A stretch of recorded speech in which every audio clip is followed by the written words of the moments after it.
ಸ್ನೇಹಿತರೆ ನಮಸ್ಕಾರ. Big boss ಮನೆ ಅಂದರೆ ಅಲ್ಲಿ ಪ್ರೀತಿ ಸ್ನೇಹ ಇರೋದು ಎಷ್ಟು ಸಹಜವೋ ಅಷ್ಟೇ ಸಹಜವಾಗಿ ಅಲ್ಲಿ ಗುಂಪುಗಾರಿಕೆ ಮತ್ತು ಫೇವರಿಸಂ ಕೂಡ ಚರ್ಚೆ ಆಗ್ತಿರುತ್ತೆ. ಈ ವಾರ ಬಿಗ್ ಬಾಸ್ ಮನೆಯಲ್ಲಿ ಒಂದು ವಿಚಿತ್ರ ವಿದ್ಯಮಾನ ನಡೀತಾ ಇದೆ. ಯಾರಪ್ಪ ಅಂತ ಹೇಳಿದರೆ ನಮ್ಮ ಗಿಲ್ಲಿ ನಟ. ಇಷ್ಟು ದಿನ ನಾನು ವೈಸ್ ಕ್ಯಾಪ್ಟನ್ ಅಂತ ಹೇಳಿಕೊಂಡು ಓಡಾಡ್ತಿದ್ದ ಗಿಲ್ಲಿ ಈ ವಾರ ಯಾವುದೇ ಟಾಸ್ಕ್ ಆಡದೆ ಬರೀ ಎಲ್ಲರ ಪ್ರೀತಿಯಿಂದ ಕ್ಯಾಪ್ಟನ್ ಪಟ್ಟವನ್ನು ಅಲಂಕಾರ ಮಾಡಿದರು. ಆದರೆ ಕ್ಯಾಪ್ಟನ್ ಆದ ಒಂದೇ ದಿನದಲ್ಲಿ ಗಿಲ್ಲಿ ವಿರುದ್ಧ ದೊಡ್ಡ ಆರೋಪ ಕೇಳಿ ಬರ್ತಾ ಇದೆ. ಅದೇ ಫೇವರಿಸಂ. ಗಿಲ್ಲಿ ತನ್ನ ಕ್ಯಾಪ್ಟನ್ ಅಧಿಕಾರವನ್ನು ದುರ್ಬಳಕೆ ಮಾಡಿಕೊಂಡು ಕಾವ್ಯಾಳನ್ನು ಸೇವ್ ಮಾಡ್ತಾ ಇದ್ದಾನ ಅನ್ನೋದು ಇವತ್ತಿನ ಬಿಗ್ ಅಪ್ಡೇಟ್ ಆಗಿದೆ.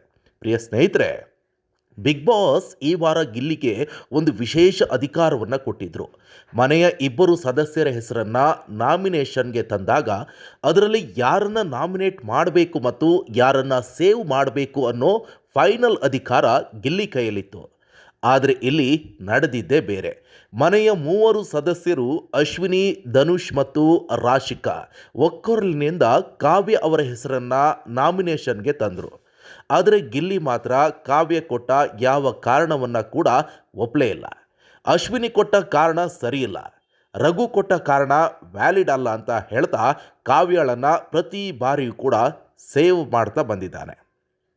ಇದು ಮನೆಯವರಿಗೆ ಮಾತ್ರವಲ್ಲ, ಕಾವ್ಯ ಅವರಿಗೆ ಆಶ್ಚರ್ಯ ತಂದಿದೆ.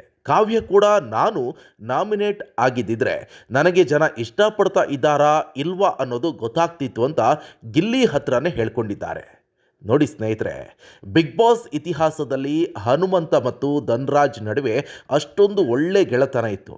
ಆದರೆ ನಾಮಿನೇಟ್ ಮಾಡೋ ಸಂದರ್ಭ ಬಂದಾಗ ಹನುಮಂತ ಅವರು ಧನ್ರಾಜ್ ಅವರನ್ನು ನಾಮಿನೇಟ್ ಮಾಡೋಕ್ಕೆ ಹಿಂದೆ ಮುಂದೆ ನೋಡಲಿಲ್ಲ. ಆದರೆ ಇಲ್ಲಿ ಗಿಲ್ಲಿ ಮಾತ್ರ ಕಾವ್ಯ ಜೊತೆಗಿನ ಆಪ್ತತೆಯನ್ನು ಆಟಕ್ಕೆ ಮಿಕ್ಸ್ ಮಾಡ್ತಿದ್ದಾರಾ ಅಂತ ಬಲವಾಗಿ ಅನ್ನಿಸ್ತಾ ಇದೆ. ಗಿಲ್ಲಿ ಹೇಳೋ ಪ್ರಕಾರ ಯಾರಾದರೂ ವ್ಯಾಲಿಡ್ ರೀಸನ್ ಕೊಟ್ಟಿದ್ರೆ ನಾನು ಕಾವ್ಯನ ನಾಮಿನೇಟ್ ಮಾಡ್ತಾ ಇದ್ದೆ ಅಂತ. ಆದರೆ ಫ್ಯಾಮಿಲಿ ವೀಕ್ನಲ್ಲಿ ಕಾವ್ಯ ಮನೆಯವರು ಬಂದು ಹೊರಗಿನ ವಿಚಾರ ಹೇಳಿದ್ರಲ್ಲ, ಆ ವಿಷಯನ ಯಾರಾದರೂ ಮೆನ್ಷನ್ ಮಾಡಿದರೆ ನಾನು ಖಂಡಿತ ನಾಮಿನೇಟ್ ಮಾಡ್ತಾ ಇದ್ದೆ ಅಂತ ಗಿಲ್ಲಿ ಸಮರ್ಥನೆಯನ್ನು ಮಾಡ್ಕೊಳ್ತಿದ್ದಾನೆ. ಆದರೆ ನಮಗೆ ಗೊತ್ತಿರೋ ಹಾಗೆ ಗಿಲ್ಲಿಗೆ ಮೊದಲೇ ಕಾವ್ಯನ ಸೇವ್ ಮಾಡಬೇಕು ಅನ್ನೋ ಪ್ಲ್ಯಾನ್ ಇತ್ತಾ, ಅಥವಾ ನಿಜಕ್ಕೂ ಮನೆಯವರು ಕೊಟ್ಟಂಥ ಕಾರಣಗಳು ಸರಿ ಇರಲಿಲ್ವಾ ಅನ್ನೋದು ಇಲ್ಲಿ ದೊಡ್ಡ ಪ್ರಶ್ನೆ ಆಗಿ ಕಾಡ್ತಾ ಇದೆ. ಈಗ ಬಿಗ್ ಬಾಸ್ ಮನೆಯಲ್ಲಿ ಇದರ ಬಗ್ಗೆ ಭಾರೀ ಚರ್ಚೆ ಆಗ್ತಾ ಇದೆ. ಬಹಳ ವಿಶೇಷವಾಗಿ ಅಶ್ವಿನಿ ಅವರಿಗೆ ಗಿಲ್ಲಿ ನಡೆದುಕೊಂಡಂಥ ರೀತಿ ಬಹಳ ಕೋಪ ತರಿಸಿದೆ. ಇನ್ನು ಸುದೀಪ್ ಸರ್ ವೀಕೆಂಡ್ನಲ್ಲಿ ಗಿಲ್ಲಿಗೆ ಈ ವಿಷಯವಾಗಿ ಕ್ಲಾಸನ್ನು ತೆಗೆದುಕೊಳ್ಳುತ್ತಾರಾ ಅನ್ನೋದನ್ನು ಕಾದು ನೋಡಬೇಕು.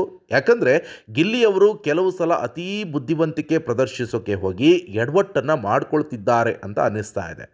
ಕಾವ್ಯ ಮನೆಯವರು ಬಂದು ನಿಯಮ ಉಲ್ಲಂಘನೆ ಮಾಡಿದ್ದನ್ನೇ ಬಿಗ್ ಬಾಸ್ ಮನೆಯವರು ಅಸ್ತ್ರವಾಗಿ ಬಳಸಬೇಕಿತ್ತು. ಆದರೆ ಇವರು ಆ ವಿಷಯನ ಬಿಟ್ಟು ಬೇರೆ ಸಣ್ಣ ಪುಟ್ಟ ಕಾರಣ ಹೇಳಿದ್ದಕ್ಕೆ ಗಿಲ್ಲಿಗೆ ಕಾವ್ಯನ ಸೇವ್ ಮಾಡೋಕ್ಕೆ ಸುಲಭ ಆಯಿತು. ಅಂದರೆ ಮನೆಯ ಉಳಿದ ಸದಸ್ಯರು ಸರಿಯಾಗಿ ಟಾರ್ಗೆಟ್ ಮಾಡ್ತಿಲ್ವಾ, ಅಥವಾ ಗಿಲ್ಲಿ ಬುದ್ಧಿವಂತಿಕೆಯಿಂದ ಕಾವ್ಯನ ಕಾಪಾಡ್ತಿದ್ದಾನ?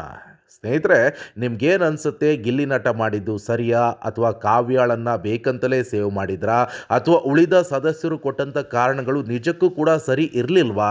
ನಿಮ್ಮ ಅಭಿಪ್ರಾಯವನ್ನು ಕಮೆಂಟ್ ಮಾಡಿ ತಿಳಿಸಿ. ಹಾಗೆ ಮರೆಯದೆ ನಮ್ಮ ಚಾನಲ್ಗೆ ಸಬ್ಸ್ಕ್ರೈಬ್ ಮಾಡಿ. ಧನ್ಯವಾದಗಳು. ಕರ್ನಾಟಕ.